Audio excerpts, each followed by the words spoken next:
Hello students, my self Najiba Ibrahim and welcome back to my channel e learning accounts and maths. Students, हमने question number 35 तक सारे questions कर लेते हैं। आज हमें करना है क्वेश्चन नंबर 36। क्वेश्चन में लिखा हुआ है from the following balance sheets of Vivek limited prepare cash flow statement. Vivek limited का बैलेंस शीट दिया हुआ है, इससे हमें कैश फ्लो स्टेटमेंट प्रिपेयर करना है। ओके, उसके बाद देखिए नोट्स में क्या क्या गिवन है।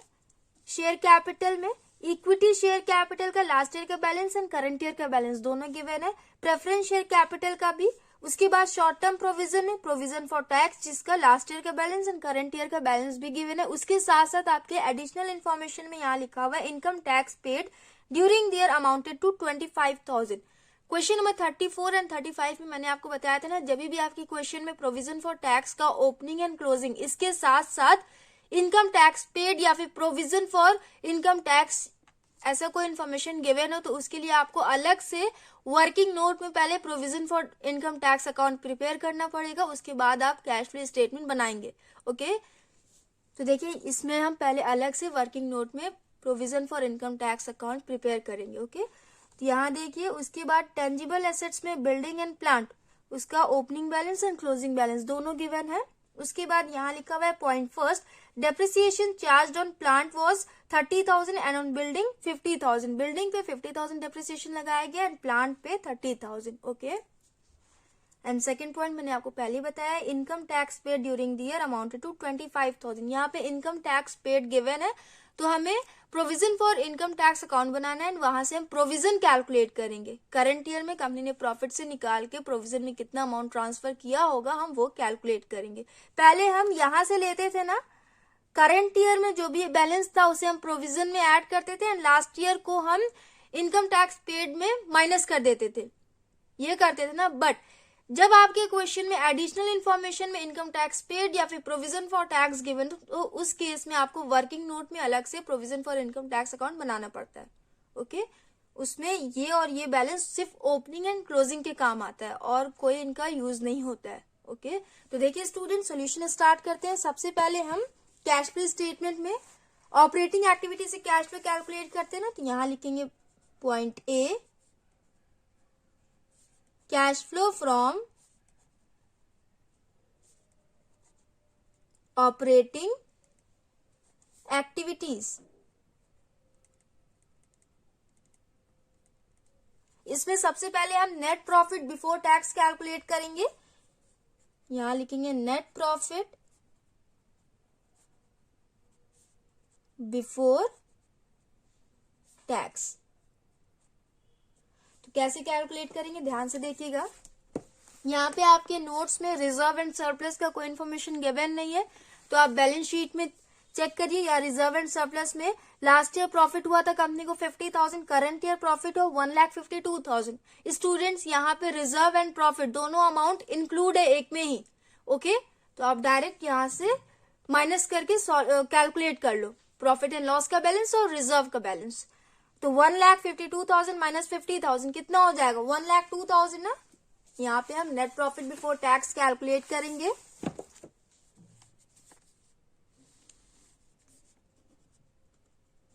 Profit and loss balance, current year का प्रॉफिट कितना है 1,52,000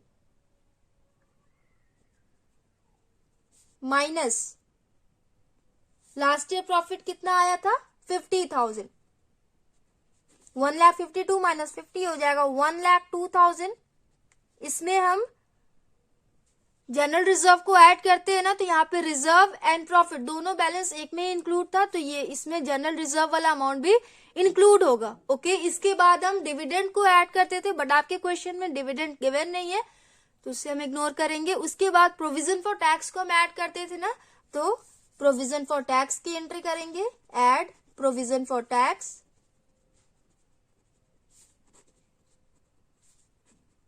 अब देखिए स्टूडेंट्स, अदर क्वेश्चंस में प्रोविजन में यहाँ पे हम करंट ईयर वाला अमाउंट को ऐड कर देते थे ना, बट इस क्वेश्चन में एडिशनल इन्फॉर्मेशन में इनकम टैक्स पेड गिवन है, तो उस केस में आपको अलग से वर्किंग नोट में प्रोविजन फॉर टैक्स अकाउंट बनाना पड़ेगा। तो चलिए बनाते हैं।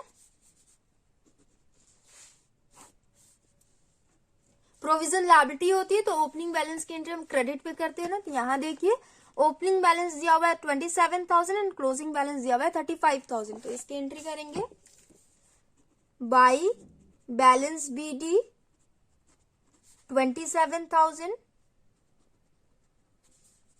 To balance C D 35,000। इसके बाद आपकी एडिशनल इंफॉर्मेशन में income tax paid during the year given है, तो इसकी एंट्री कर लेंगे। कितना दिया हुआ है 25,000। ये कंपनी के लिए एक्सपेंस हो जाएगा। एक्सपेंसेस की एंट्री डेबिट साइड में होती है ना, इसलिए इसकी एंट्री हम डेबिट में करेंगे। Tax paid 25,000। मैंने आपको बताया था ना, जब आपके क्वेश्चन में टैक्स पेड गिवन हो तो आपको प्रोविजन कैलकुलेट करना पड़ेगा, एंड जब प्रोविजन गिवन हो तो आप टैक्स पेड कैलकुलेट करेंगे। ओके, 35,000 प्लस 25,000 टोटल करिए, ये हो जाएगा 60,000। 60,000 माइनस 27,000 माइनस करिए, ये हो जाएगा 33,000। ये आया आपका by statement of profit and loss.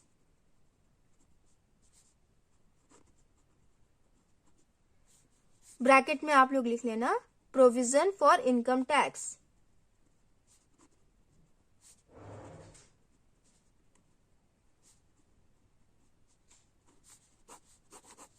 $60,000 provision आया 33,000, तो यहां पे हम इस प्रोविजन को ऐड कर देंगे। ओके, ऐसे केस में आप लोग ये वाला प्रोविजन ऐड नहीं करना। 35,000 जो करंट ईयर में दिया हुआ है उसका कोई यूज नहीं होगा। ये सिर्फ opening balance and closing balance इसी के लिए यूज करेंगे। आप इसमें टैक्स पेड ये वाला अमाउंट यूज करेंगे एंड प्रोविजन के लिए ये वाला अमाउंट यूज करेंगे 33,000। ओके, तो टैक्स पेड की एंट्री हम एंड में करते हैं ना। Cash flow statement from operating activities जब हम कैलकुलेट करते हैं तो उसके एंड में हम लेस करते हैं, तो वहां पे हम 25,000 लेस करेंगे एंड यहाँ प्रोविजन में 33,000। करंट ईयर में कंपनी ने प्रॉफिट में से 33,000 निकाल के प्रोविजन में डाला होगा, तो उसे हम दोबारा प्रॉफिट में ऐड करेंगे, तभी हमारा नेट प्रॉफिट बिफोर टैक्स आएगा। ओके, यहाँ लिखेंगे 33,000, 1,02,000 प्लस 33,000, ये हो जाएगा 1,35,000। यहाँ लिखेंगे नेट प्रॉफिट बिफोर टैक्स में 1,35,000। ये हो गया। इसके बाद नॉन कैश आइटम्स का हम एडजस्टमेंट करते हैं ना, तो यहां करेंगे एडजस्टमेंट्स ऑफ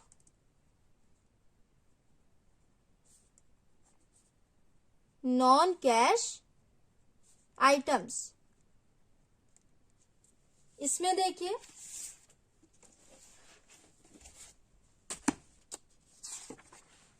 सबसे पहले यहाँ शेयर कैपिटल गिवन है, तो नॉन कैश आइटम में ये नहीं आता है ना, तो इसकी कोई एंट्री नहीं होगी यहाँ पे। उसके बाद रिजर्व एंड सरप्लस दिया हुआ है, तो रिजर्व एंड सरप्लस की एंट्री हमने कर ली है। ट्रेड पेबल की ये नॉन कैश में नहीं आता है, शॉर्ट टर्म प्रोविजन नहीं आता है। फिक्स्ड एसेट पे अगर डेप्रिसिएशन लगा हो तो वो नॉन कैश आइटम में आता है। तो यहां देखिए प्लांट पे एंड बिल्डिंग पे दोनों पे ही डेप्रिसिएशन लगाया गया है 30,000 एंड 50,000, तो इसकी एंट्री करेंगे। यहां लिखेंगे एड डेप्रिसिएशन, दोनों को ऐड करके 50,000 प्लस 30,000 ये हो जाएगा 80,000। यहां लिख लीजिए 80,000। उसके बाद स्टूडेंट्स ध्यान से देखिएगा स्टूडेंट्स, यहाँ पे intangible asset last year value कितना था 30,000, करंट ईयर वैल्यू कितना हो गया 20,000। तो मैंने आपको बताया था ना, जब भी इनटेंजिबल एसेट की वैल्यू डिक्रीज होती है, वैल्यू कम होती है, तो उसे हम एमोटाइजेशन ऑफ एसेट कहते हैं एंड उसकी एंट्री हम उस केस में ऑपरेटिंग में करते हैं, नॉन कैश आइटम में वो आ जाता है। ओके, तो इसे हम ऐड कर लेंगे intangible assets, amortization of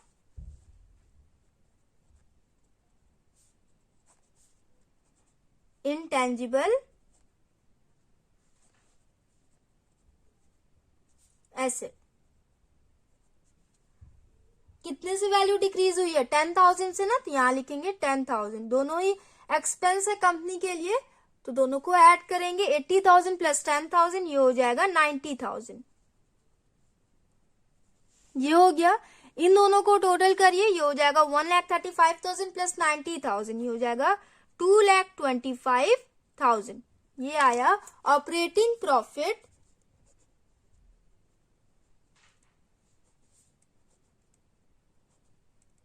before working capital changes. इसके बाद हम current asset and current liability का ट्रीटमेंट करते हैं ना।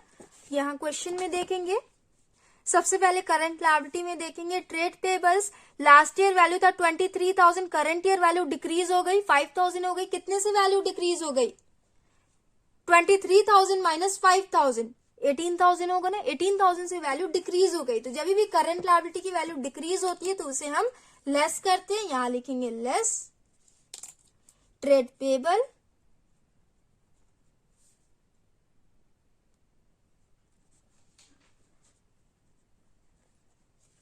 $18,000। सिर्फ एक ही करंट लायबिलिटी गिवन है, शॉर्ट टर्म प्रोविजन की एंट्री इसमें होती नहीं है, तो इसे टोटल कर लीजिए आप। यहां लिखेंगे ब्रैकेट में 18,000। उसके बाद करंट एसेट का ट्रीटमेंट करेंगे।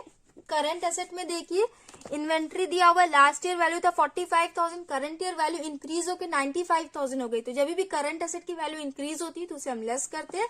कितने से वैल्यू इंक्रीज हुई है? 95 माइनस 45, 50,000 से वैल्यू इंक्रीज हुई है। तो यहां लिखेंगे less inventory 50,000।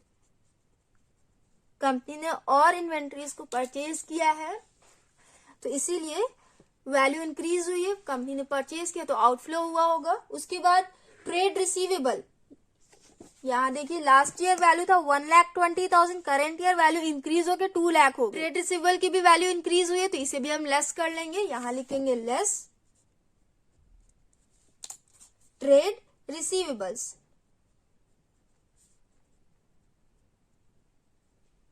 To lakh minus 1,20,000, 80,000 हो जाएगा। 80,000 से वैल्यू इंक्रीज हुई है तो इसे हम लेस कर लेंगे। ओके, टोटल करिए माइनस 80,000 माइनस 50,000 ये हो जाएगा minus 1,30,000। Current asset and current liability इन दोनों का भी हमने ट्रीटमेंट कर लिया। अब टोटल करेंगे प्लस 2,25,000 माइनस 18,000 माइनस 1,30,000 ये हो जाएगा 77,000। ओके, ये आया 77,000। ये हो जाएगा net cash from operating activities.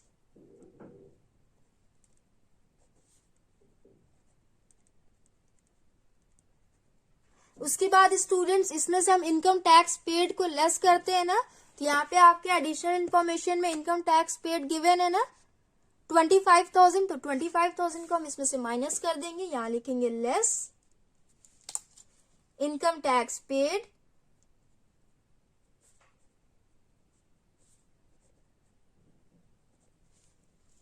$25,000।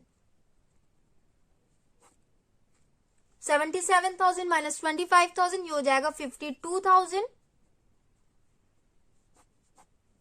ये आ गया आपका cash flow from operating activities.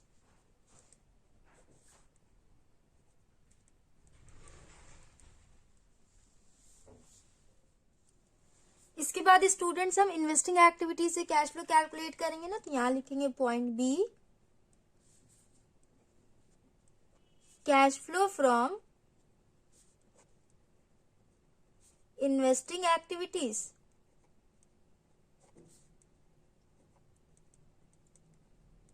इसमें देखिए इसमें टेंजिबल एसेट की एंट्री होती है ना, तो यहां देखिए टेंजिबल एसेट में बिल्डिंग एंड प्लांट गिवन है। इन दोनों का opening balance and closing balance दोनों ही गिवन है एंड इसके साथ साथ डेप्रिसिएशन भी दिया हुआ है। तो जब भी फिक्स्ड एसेट पे डेप्रिसिएशन गिवन हो तो कैश फ्लो स्टेटमेंट में उसकी एंट्री करने से पहले हम अलग से वर्किंग नोट में पहले एसेट अकाउंट बनाते हैं ना, तो यहाँ पे हमें building account and plant account दोनों ही अकाउंट मेंटेन करना है, क्योंकि दोनों पे अलग अलग डेप्रिसिएशन लगाया गया है। ओके,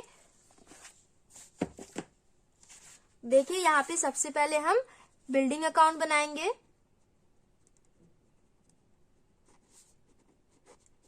स्टूडेंट्स, अगर आपके क्वेश्चन में एक्यूमुलेटेड डेप्रिसिएशन गिवन होता तो उसके लिए हम प्रोविजन फॉर डेप्रिसिएशन अकाउंट भी मेंटेन करते, बट एक्यूमुलेटेड डेप्रिसिएशन गिवन नहीं है तो हम सिर्फ एसेट अकाउंट बनाएंगे। ओके,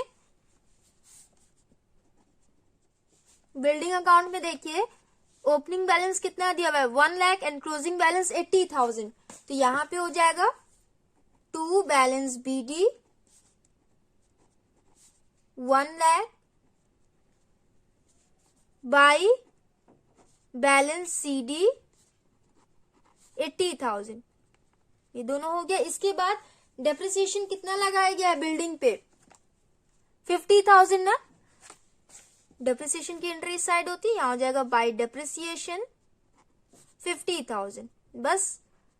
और कोई इन्फॉर्मेशन गिवन नहीं कि कंपनी ने सेल किया है बिल्डिंग को या फिर कुछ भी, तो इतनी ही एंट्री होगी। अब टोटल कर लीजिए 80,000 प्लस 50,000, ये हो जाएगा 1,30,000, 1,30,000 माइनस 1 लाख, ये हो जाएगा 30,000।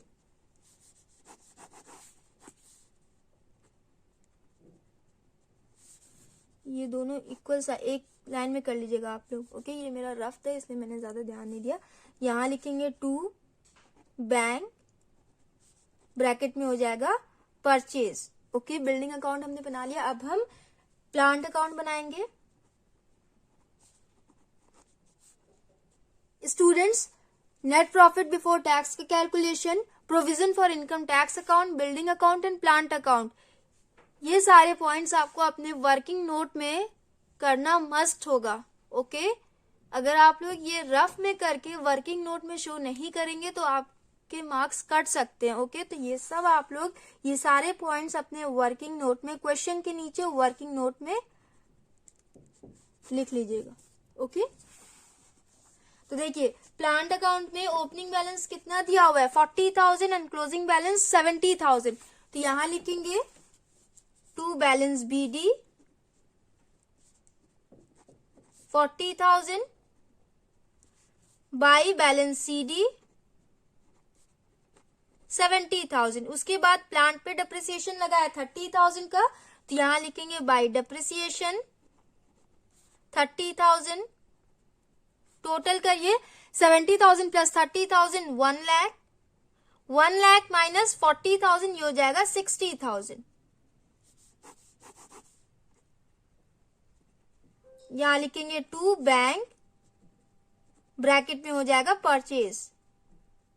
ओके, अब देखिए इसकी एंट्री हम इन्वेस्टिंग एक्टिविटी में करेंगे। यहां लिखेंगे परचेज ऑफ बिल्डिंग, कितना आया था 30,000 ना, तो यहाँ कंपनी ने परचेज किया, बदले में कैश पेमेंट किया होगा कंपनी ने, आउटफ्लो हुआ, तो ब्रैकेट में हो जाएगा 30,000। उसके बाद प्लांट अकाउंट का परचेज अमाउंट कितना आया 60,000 ना, तो यहां लिखेंगे परचेज ऑफ प्लांट, ब्रैकेट में हो जाएगा 60,000। ये दोनों हो गया, ये दोनों ही एंट्री होगी इन्वेस्टिंग एक्टिविटीज में। टोटल करिए माइनस 30,000 माइनस 60,000, ये हो जाएगा माइनस 90,000। ये आ गया आपका cash used in investing activities. Okay,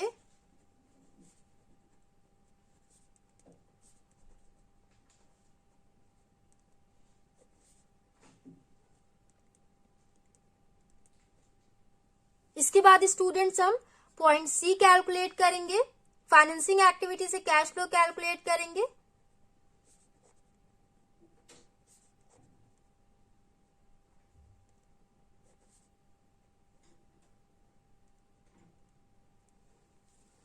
देखिए इसमें सबसे पहले आपकी बैलेंस शीट में यहाँ पे शेयर कैपिटल दिया हुआ है एंड नोट्स में भी लिखा हुआ है। इसमें equity share capital and preference share capital दोनों ही गिवन है। तो यहाँ पे देखेंगे इक्विटी शेयर कैपिटल का लास्ट ईयर का वैल्यू था 2 लाख, करंट ईयर का वैल्यू इंक्रीज होकर 2,50,000 हो गई। मतलब 50,000 का कंपनी ने और शेयर्स इश्यू किया है, इक्विटी शेयर इश्यू किया है, तभी वैल्यू इंक्रीज हुई है। Okay and preference share capital में लास्ट ईयर वैल्यू था 50,000, करंट ईयर वैल्यू डिक्रीज होकर 40,000 हो गई। मतलब कंपनी ने रिडीम किया है तभी वैल्यू डिक्रीज हुई है। तो दोनों की एंट्री कर लेते हैं। यहां हो जाएगा issue of equity shares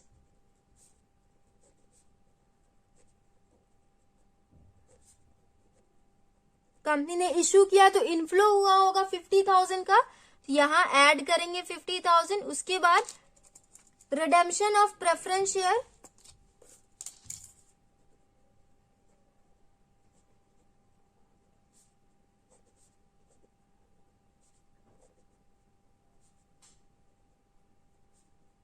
company ने पेमेंट किया तभी वैल्यू डिक्रीज हुई है। आउटफ्लो हुआ 10,000 का, तो ये माइनस हो जाएगा। उसके बाद देखिए स्टूडेंट्स, आपके क्वेश्चन में डिविडेंड पेड या फिर इंटरेस्ट पेड का कोई भी इंफॉर्मेशन गिवन नहीं है।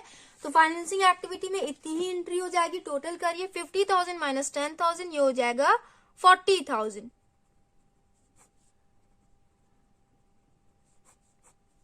यहां लिख देंगे cash flow from financing activities.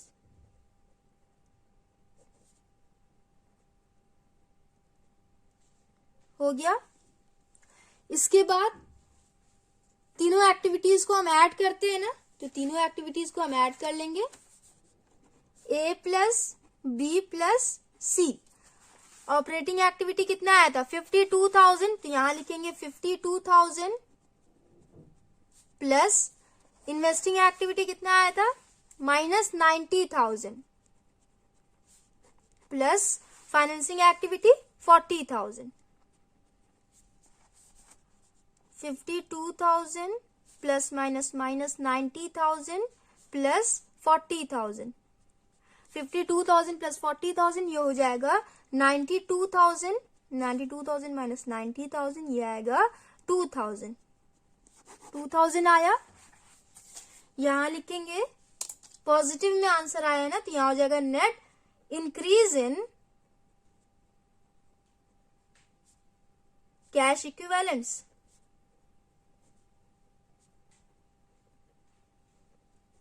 ये हो गया। इसके कितना आया ये 2,000। इसके बाद स्टूडेंट्स प्रीवियस ईयर के कैश इक्विवेलेंट्स का बैलेंस इसमें हम ऐड करते हैं ना, यहाँ लिखेंगे cash equivalents in the beginning of the year.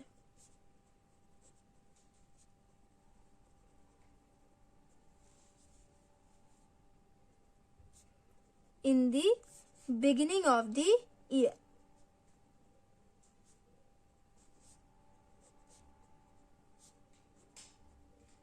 Beginning of the year में कैश इक्विवेलेंट्स कितना दिया हुआ है, यहाँ देखिए लास्ट ईयर का बैलेंस कितना है 15,000, तो यहाँ ऐड करिए 15,000 कितना हो जाएगा 15,000 प्लस 2,000 ये हो जाएगा 17,000। करंट ईयर का कैश इक्विवेलेंट्स का बैलेंस चेक करिए 17,000 आया ना, यहाँ पे हमारा 17,000 आया। करेक्ट है आंसर, वेरीफाई हो गया ना कि हमने कैश फ्लो स्टेटमेंट करेक्ट किया है। यहां लिखेंगे कैश इक्विवेलेंट्स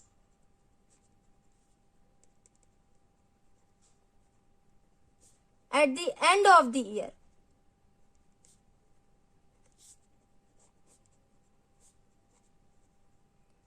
सो स्टूडेंट्स, हमने क्वेश्चन नंबर 36 भी कंप्लीट कर लिया। आई होप आप लोग को सारे पॉइंट्स समझ में आए होंगे। आंसर भी चेक कर लीजिए। Cash flow from operating activity 52,000, investing activities 90,000 and ये यूज्ड इन लिखा हुआ है, हमारा भी नेगेटिव में आया था।